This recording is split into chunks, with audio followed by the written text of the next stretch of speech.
I'm very delighted to be with you here again today. It's Mensah Oteh. And in today's session, I want to talk about the value and the importance of the relationships we have around us. You see, life is partly made by what we make it, but also by what it is made by the people we have around us, especially the friends that we choose. And whilst this session is going to be about relationships and people, particularly friendships, I want to encourage you before I start to receive this from a less emotive point of view.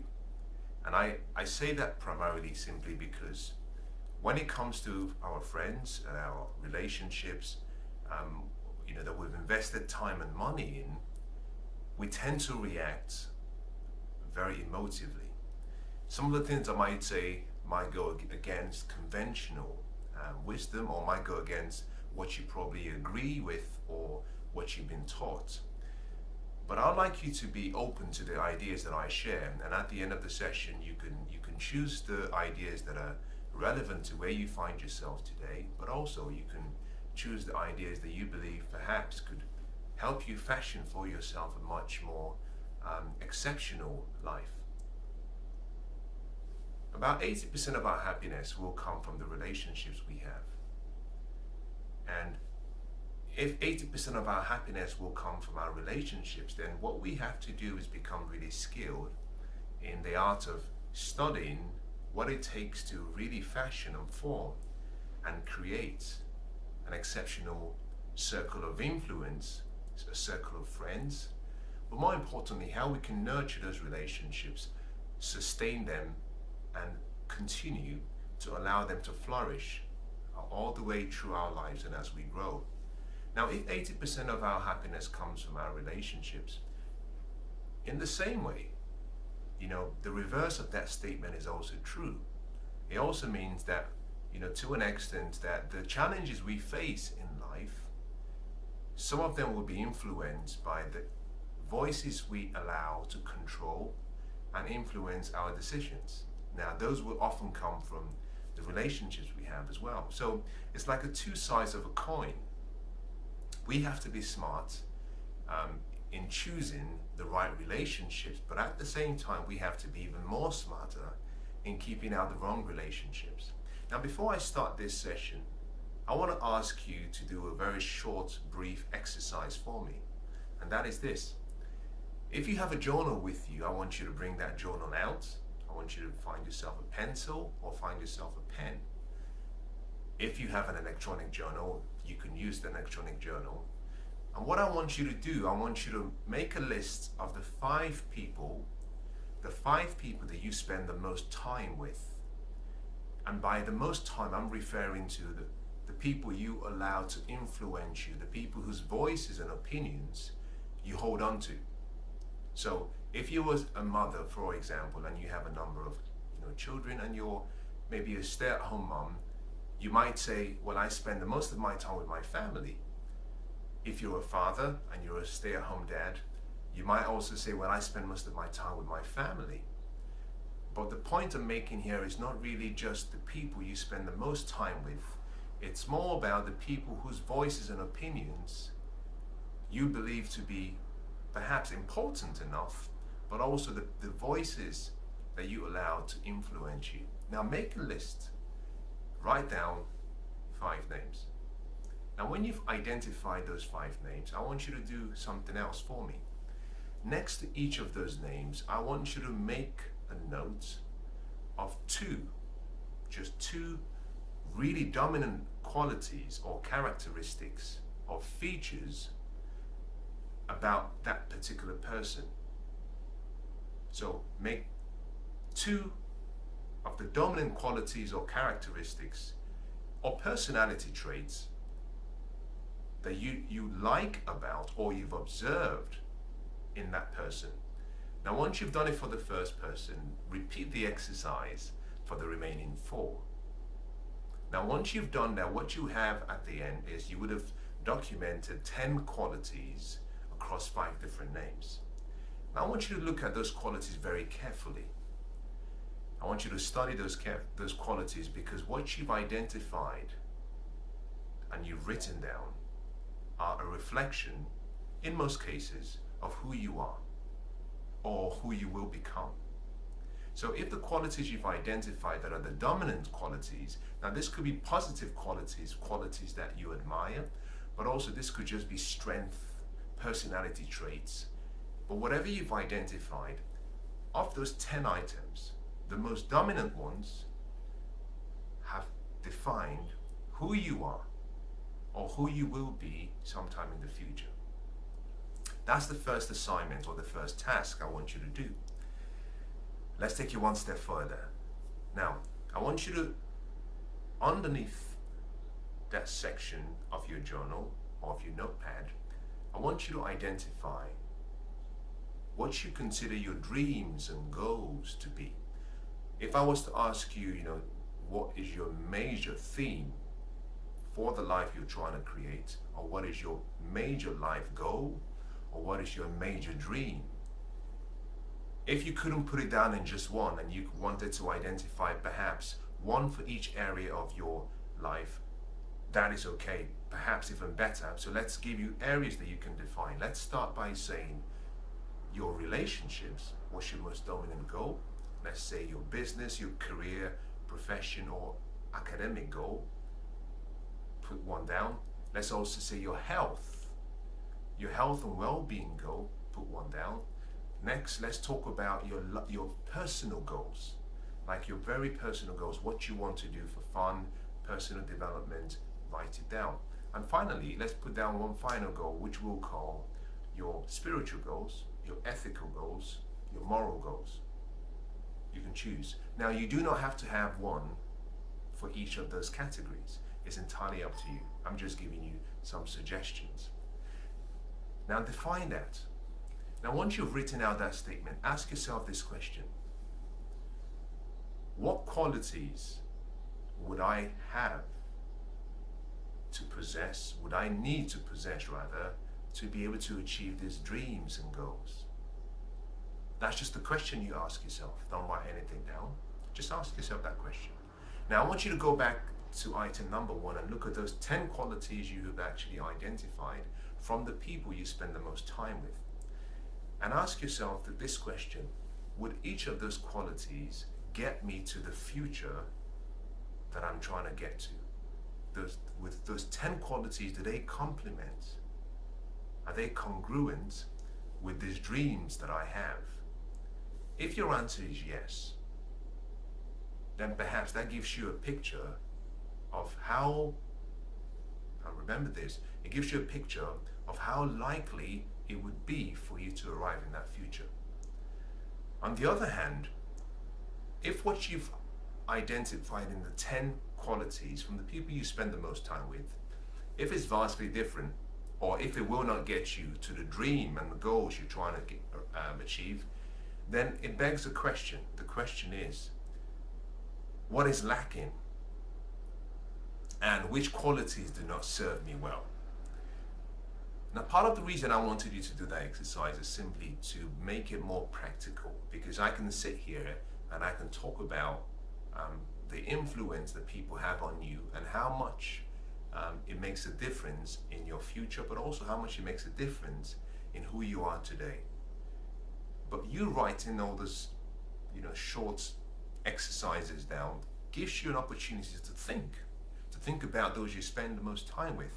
Because I can make you a promise, because I could observe this in my life and what I found from my experience was the people I spend the most time with and I allowed to influence me were sculpturing and would not intentionally always, not intentionally, because the influence of people can be very subtle. But I found that my beliefs, my thoughts, my actions, my activities, my habits started to change. 10 years from now, you will be the same person that you are today, apart from 2 things: the books you read and the people you spend your most time with. Now, hidden in that statement is the word influence, because the books you read will influence how you think, and how you think will influence what you do. and that carries on. But in addition to that, the people you spend the most time with will influence how you think, but also they would influence what you do. So you must become really skilled at allowing, this is the point here. Now we start the whole session on how you can sculpture for yourself an exceptional life with the relationships that are necessary for that life you deserve.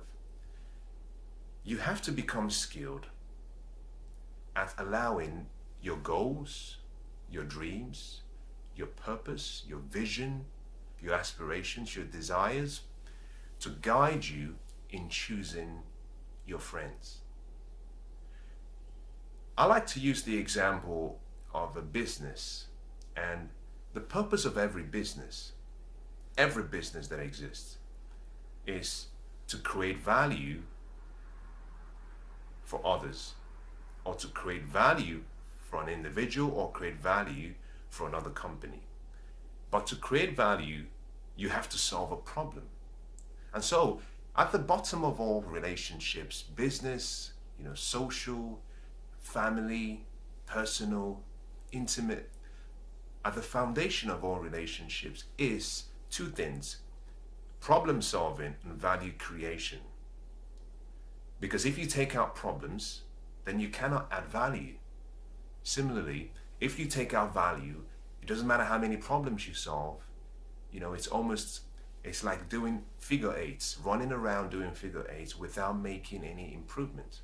So understand something, that in selecting your relationships, you have to come from the point of view where you start to ask yourself the question: who do I need to be to get into the future I'm trying to experience?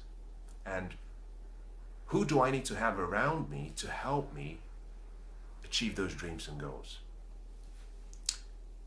Because every business has a reason for its existence, you have to evaluate your relationships like an investment. Now, this is where I said at the start, you have to stop thinking emotively. And at this point, I want you to move from your heart and take the ladder up from your heart to your creative mind, your brain, and I want you to think creatively, because this is where you can really make a difference, a shift in your life. Ask yourself the question: if every relationship is like an investment, then certainly you have to evaluate every investment or every relationship with a simple question: what is the return, or what will be the return on the investment? Now let's go back to the journal you have and the section of the journal where you have those names. Let's go back to the first assignment you did, or the first task you did. You had 5 names written down. Let me ask you another question. I want you to look at those 5 names, and for each of those names, on this third task, I want you to write down for each of those names who you became or who you've developed into in the last 12 months through the association with each of those 5 names. Simple. Who have I become? How have I grown towards my goal in the last 12 months as a result of this relationship I have? What have they positively contributed? How have they supported my dreams and goals? I think that's even a much better direct way of addressing it. How have they supported my dreams and goals? This could be through tangible but also intangible methods. So for example, have they provided me with inspiration, motivation, encouragement, advice? Have they also provided me with opportunities, maybe to introduce me to other people, to connect me with people who can help me achieve my dreams, perhaps provide me with some resources? Have they been there for me? Ask yourself the question: how far have you traveled further as a result of that relationship? I did this with myself. I did this in my personal life, and I was really shocked at the results that I was getting, having written down all these names. And part of the reason I share this with you is when you allow yourself to go away from the emotive part of yourself, which is thinking from your heart, and you go up to the creative part of yourself, which is using your mind and your brain, you start to understand something, that there is a purpose for every relationship, and that you have to define where each relationship fits in your life. You cannot assign or give access to everyone. You cannot give access to everyone that you call a friend or you call it part of your inner circle. And let me explain what I mean by this. When I had evaluated my relationships, one of the things I realized was that there were some friends who I was spending more time with, but there wasn't any return on the investment. Now understand something, that it's not just about what you're trying to take. One of the best advice I'll give you in listening to this is, when you go into a relationship, don't go with your hands open, as if to say what I want to receive from you. Rather, go into the relationship looking to give. Go into the relationship looking to give, rather than thinking about what can I get. Because the approach of thinking about what can I get is more like a parasite way of viewing a relationship. You're always looking to take and take. On the other hand, if you go in from the point of view of wanting to give, that is more from a loving point of view, where you're looking to bless someone or make someone else's life better.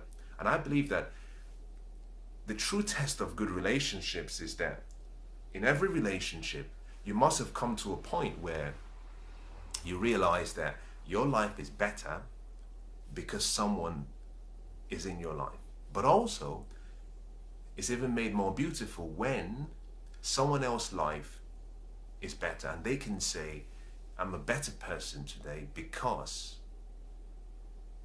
you're in my life. I think that's probably one of the best things that can happen in a relationship, because that is the purpose, is that we're helping each other grow.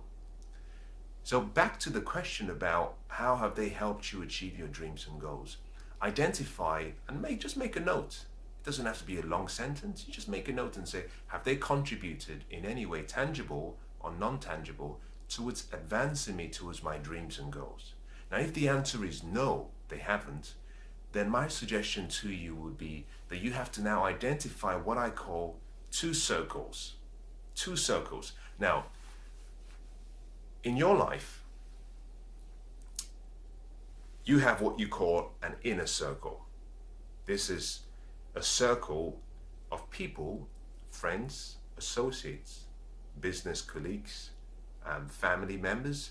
But this is a circle of people who you hold very close to your heart. These are people who you allow access to your mind. These are people who you share your dreams and your thoughts and your goals with. These are people who perhaps come together to form what I call like a covenant partnership with you, because you want to invest your life in their life, and they also are happy to invest their life in your life. That is your inner circle. But not everyone belongs in that inner circle. Now you have to create another circle called your outer circle. What is your outer circle? Your outer circle is still people who you love, who you care for. They probably even care about you. They love spending time with you, but they're not providing any meaningful contribution to you becoming the best person you were meant to be. Distinguishing those two circles could literally change your experience with people. Now, your task now is, from the list you've identified, go back and say to yourself, the ones who have not contributed towards your goals, your dreams, towards making you a better person, towards elevating you, they cannot be in your inner circle. And let me make a statement here. That includes your family. Now, this might sound unacceptable, but just hear me out. We don't get to choose our family, but we get to choose our friends. If you have someone in your family who does not support your dreams, who does not support your goals, who does not inspire you, who does not encourage you, perhaps someone who perhaps always finds something to criticize about you, then you have to be very, very careful, because what you're dealing with is you're dealing with someone that you love, and I would suggest you don't withdraw your love. The love still remains, But you have to understand that anything that is an obstacle to you achieving or becoming the best person you have to be has to be put to the side. Now that could be a temporary solution. Hence the outer circle. The outer circle is simply people who you will limit the effect they have on you and the influence they have on you. So that includes your family, that includes your friends, that includes your associates, that includes your business partners. Anyone who is not deliberately contributing towards you becoming the best person you can be, towards you reaching your potential, I think that person should be in your outer circle. And from my experience, when I tried this exercise, there were people who I had identified who I'd known for a long time. And because I loved them and I cared for them, I knew, because I had just done the exercise, I knew that I couldn't find one thing to describe of how they had tried to make my life better. You know, they had never bought me a book to read. They had even never asked me about my dreams. They had never asked me about my goals. They never asked me about what I want to achieve. They never inspired me towards me becoming the best person I could be. They never encouraged me. They never educated me on what they knew, that it was simply a relationship that was so on the surface. It wasn't deep enough. For those people, I still love them, but I try to do something that most of us try to do.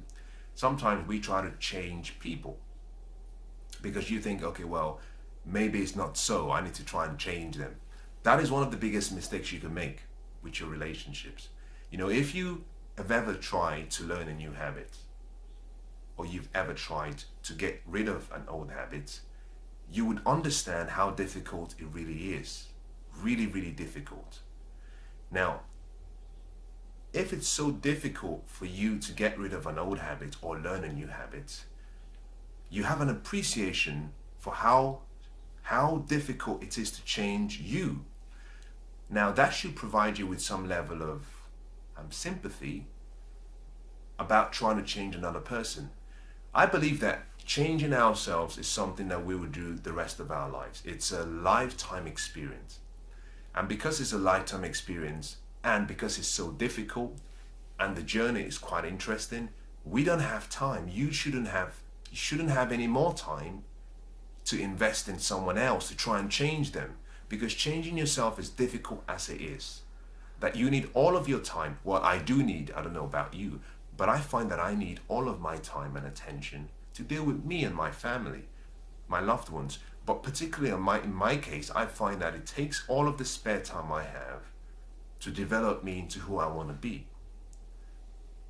And because I know how difficult it is, it gives me some level of sympathy about trying to change someone else. So I would stay away from trying to change other people. I don't believe in what I call the missionary type relationships, where you go into a relationship with the view that soon you'll convert the person into someone else. I think that is one of the worst things you can ever do in a relationship.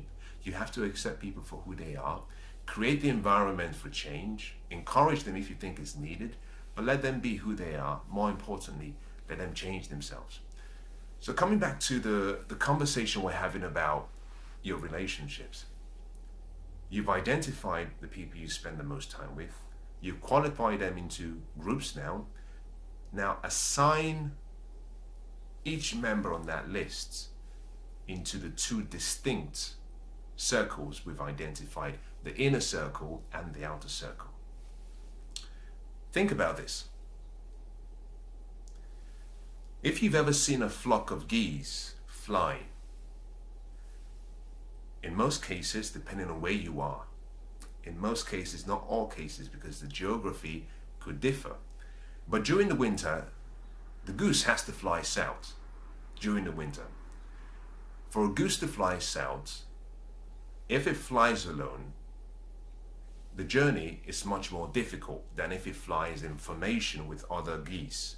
You see, a flock of geese flying in formation can get to their destination in less the time, but also they use only about 70% of the energy needed compared to an individual person doing the journey on its own. Now, why is that the case? Well, it comes from the power of association.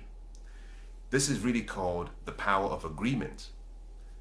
And what that simply means is that when two people or more come together, have the same purpose, have the same goal, dream, or have the same level of excitement about a particular maybe desire, is that their success will be based on the strength of their agreement. Benjamin Disraeli said, "Nothing can resist the will of a people that would stake their existence on their purpose." This simply means that where two people or more come together and say, we believe in each other, we want to achieve this particular task, we want to do this particular thing, because there are two of them or more, and because they have the same purpose, the strength, the focus, the extra effort needed is multiplied much more than if it was just being done by one person. So, understand that in your relationships, as much as you love the people you spend time with, you have to qualify the amount of investment you will be putting into each relationship. Every investor will tell you this. It's about the return on the investment. But in your case, you have a finite amount of what you can invest. Your time is limited. Every relationship requires time. Time is life. But time was also the first gift you were given. You know, when we come into the world, we're given time. So every relationship you have, you've had to invest time, your time, to develop that relationship to where it is today. This simply means that moving forward from today, you have to be more strategic. You have to be more intelligent about where and who you invest your time in. Because if you have a bucket that is leaky, let's assume you have a bucket with a hole on the bottom of the bucket. You can spend a lifetime trying to fill up that bucket, but the more you pour water into the bucket, the more the bucket leaks. And this is what we find in most relationships, is that most relationships have leaks. So study your relationships and understand whether there is a leak somewhere that needs to be sealed, but also whether you need to just replace the bucket and get a new one. Some of us have invested so much time. I've done that as well. Investing a lot of your time, a lot of your energy, a lot of your love, a lot of your experience in pouring into someone else who does not need all of that sacrifice.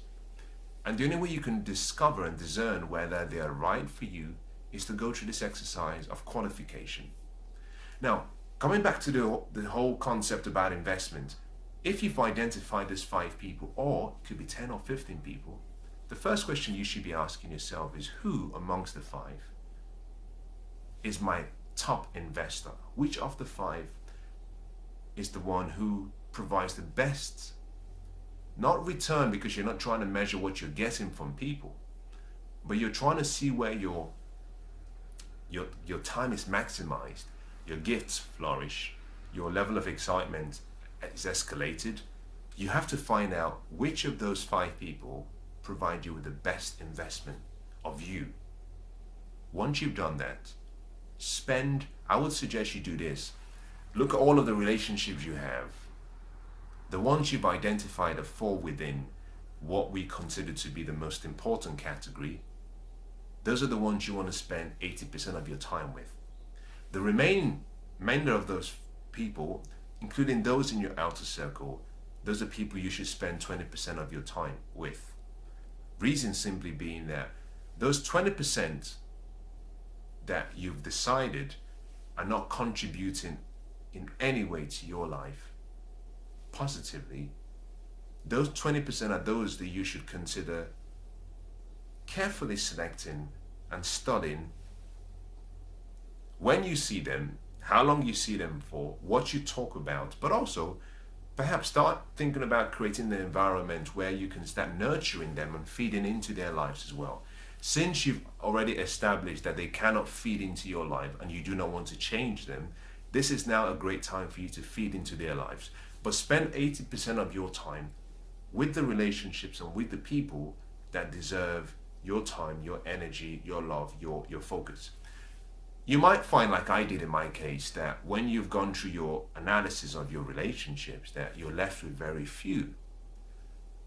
This is not something to be worried about. Why? Because the exercise will identify where you have a vacuum in your life. Where there is a vacuum, it means it can be filled. Remember that you can't have two people occupying the same space. Two things cannot occupy the same space at the same time. Now, I can go into science and probably find out ways in which that can happen. Yes, you might talk about energy, matter, etc. I'm not referring to that. What I'm saying is, if you have two people in your life, both of them you cannot allocate the same time to both of them at the same time and provide the same level of commitment and connection and creativity in that relationship. So by identifying a vacuum in your life, what it does for you is it gives you the opportunity to go looking for the right people who fit your purpose, your dreams, your goals. Vacuum is something to be admired, because vacuum simply means there is a space to be filled.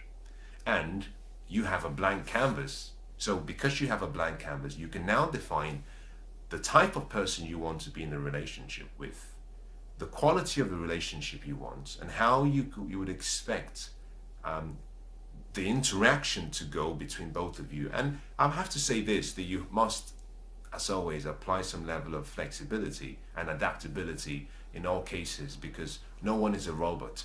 But understand this, that until you sit down and you evaluate your relationships and you study your relationships, it'll become really difficult for you to become the person that you were born to be. A very great question to always ask yourself regularly is, who am I becoming as a result of spending time with Mr. X or Mr. Y or Mrs. X or Mrs. Y? Ask yourself the question, who am I becoming? Who am I becoming?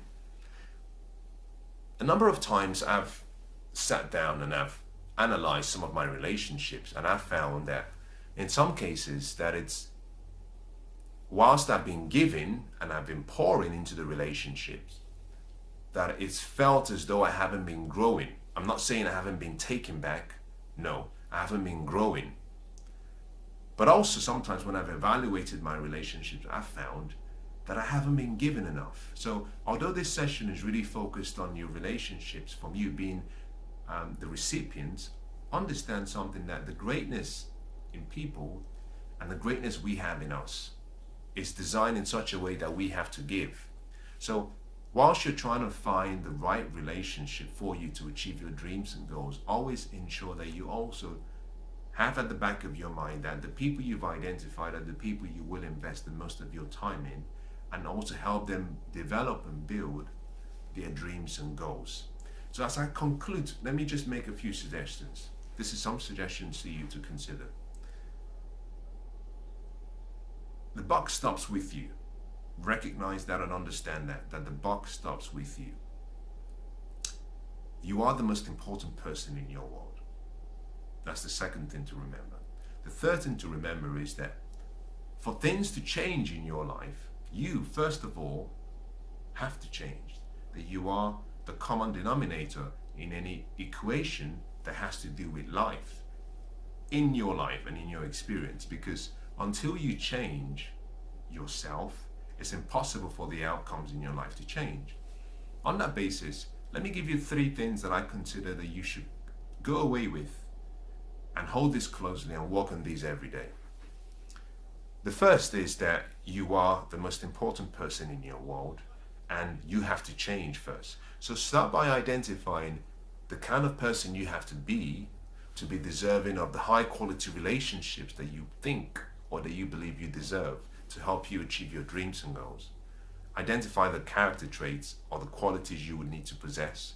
And then every day, start living into that picture that you've identified.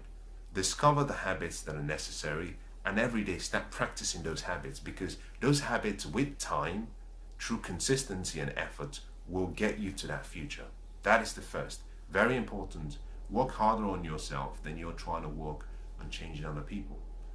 The second is the people you've identified as your inner circle, but also sometimes some people in your outer circle, you may need to just sit down with them and explain your dreams and your goals to them. Because for some people, depending on where you're from, a lot of people may not ask you the question about your dreams because culturally, that could be a very personal question. And so they don't ask the question. Now, it becomes your responsibility to then educate the people who you spend your time with about your dreams and your goals and how they can play a part in helping it become a reality. So, don't just make a decision and cut people away without really investing the time to explain to them what your true dreams are and how you think they can play a part in making it a reality. This is very important. So, and this might really mean you taking some time to study yourself, but also study the relationship so that when you meet with them, you find the right time, you find the right environment, you sit down and you explain what your dreams and your goals are. And once you've done that, you can then explain how you think they can help you. Or you can ask them the question, how they think or how they see, or what opinions they have about you achieving those dreams and goals. Now the final thing is to remember this, that every relationship has a reason. There is a reason for the relationship. When I was about 19 or I think 18, I had a friend of mine who I thought was very unique. On one particular occasion, he made a statement that has stayed with me up until today. The statement he made had to do with relationships, and this was at the time when we were closest of friends at the time, and I suddenly noticed that he was spending time with people who I didn't consider to be beneficial to his dreams and goals, because I knew what his ambitions and his dreams and goals were. And the more time he spent with them, the more worried I got. But one evening he made a statement that I thought was, at the time I didn't really understand it, but the older I got, the more I got to understand that there was some wisdom in that statement. He said that there's a purpose for every relationship. He said there are friends you have that are your best friends, who you can share everything with. There are others who are your drinking buddies, social friends, who you can, if you want to have a good time, you want to spend 1 hour, you can spend 1 hour with them. He also said that there are other people who you can perhaps not spend all of your time with, but they can inspire you towards where you're trying to get to. But he explained it in such a very basic way, and he just simply said to me, there are different levels of relationship, and these people I'm spending my time with are in a particular group. Yes, they're social friends.